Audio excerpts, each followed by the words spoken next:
Hello and welcome to Eye on Africa here on France 24. I'm Clarisse Fortuné. First, the headlines.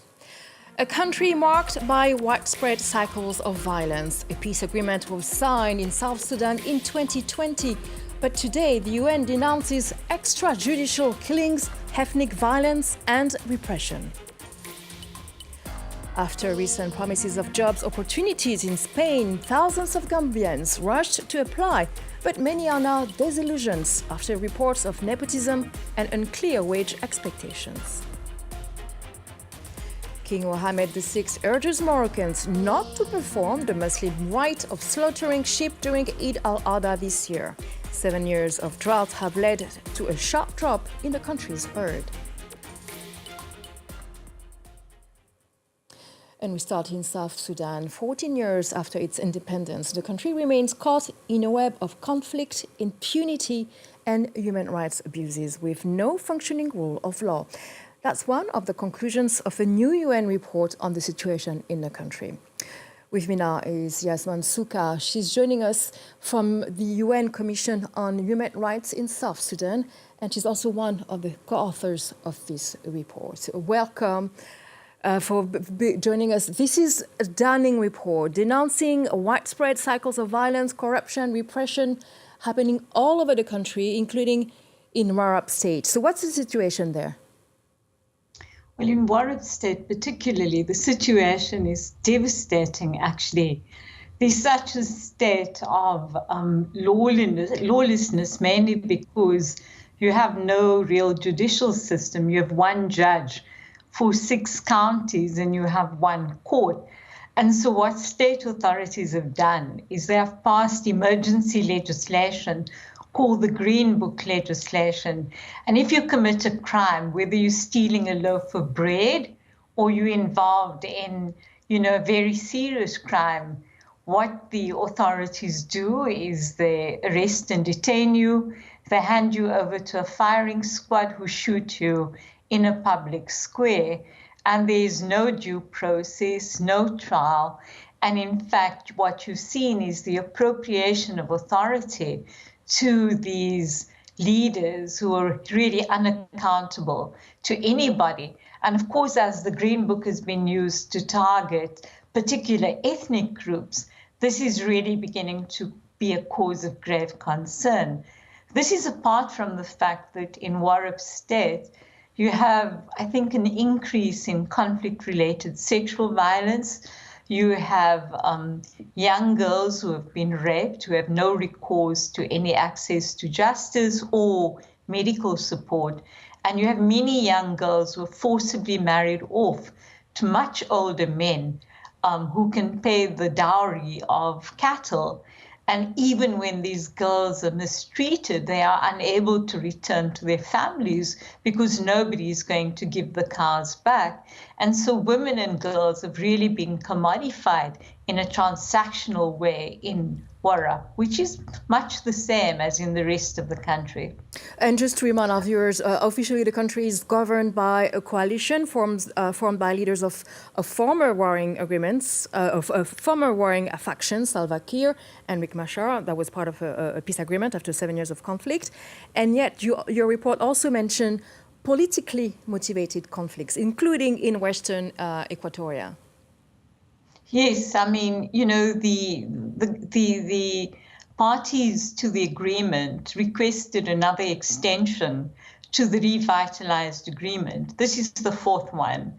And in fact, the new transitional period started on the 22nd of February. And the reason that the government claimed they needed the extension was because they didn't have the financial resources to implement key provisions in the agreement. Now, as we speak, in the last 2 weeks, you've seen political violence break out between the two supporters of the two groups. In fact, Riek Machar has written a letter to the president asking for a meeting because there was a skirmish between IO troops and government forces in which more than a dozen of them were killed and 80,000 people displaced. And given the kind of violence that has taken place in the last week, the African Union mission in South Sudan IGAD, the regional authority, UNMISS, the peacekeeping mission, have all written to both parties asking them to de-escalate the violence and, of course, ensure that in this extension period, they will implement the outstanding provisions of the peace agreement. These outstanding provisions, of course, relate to the unification of forces.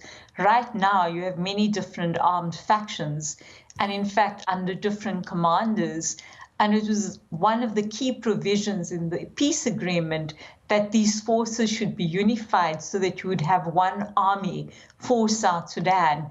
And, since 2016, this has not been done, and that remains a key risk for the country. You also haven't seen the passing of legislation to set up a permanent constitution, which would really reflect the values and the social contract between the people of Sudan and the government. And, that should form the basis for elections and the election of a democratic government, because these are, after all, unelected leaders who really came out of the bush and fighting to sign an agreement, and is responsible really for the political competition that is fueling the violence in the country. And Yasmin, on top of that, we have to talk about the neighboring country, Sudan, which is in the middle of similar conflicts. So do you think does it already have an impact? And also, do you think it might spill over the whole region? I think that there's a real risk to the Horn of Africa, and we can't think about the conflict in one particular country. I think that Sudan is already having an impact on South Sudan. In Sudan, you now have parallel governments, one for the RSF and one for SAF, which is based in Port Sudan. And what you're already beginning to see is the recruitment of Southerners from South Sudan to go and fight for either one of these factions. You also are seeing a proliferation of weapons because the borders are fairly porous. And you also have more than 1 million refugees having come from Sudan into South Sudan. And so I think that, the African Union and the regional authorities are going to really need to look at this question of how the conflict is affecting all of the neighboring countries in the region, because I don't think we can talk about, a one-country conflict anymore. I think we have to be very careful to make sure that it doesn't spill over into the rest of the region. And I think you're already seeing signs of that in South Sudan. Yasmin Souka, thank you very much for your analysis. A very worrying report there. Yasmin Souka, she's from the UN Commission on Human Rights in South Sudan. Thank you. Now, a new migration agreement between Spain, the Gambia, Senegal, and Mauritania has raised hope for young people facing high unemployment. The deal offers temporary agricultural jobs in Spain. Thousands rush to apply, but concerns now for nepotism, bribes for passports, and unclear wage expectations have left many disillusioned and fears that the process will be unfair.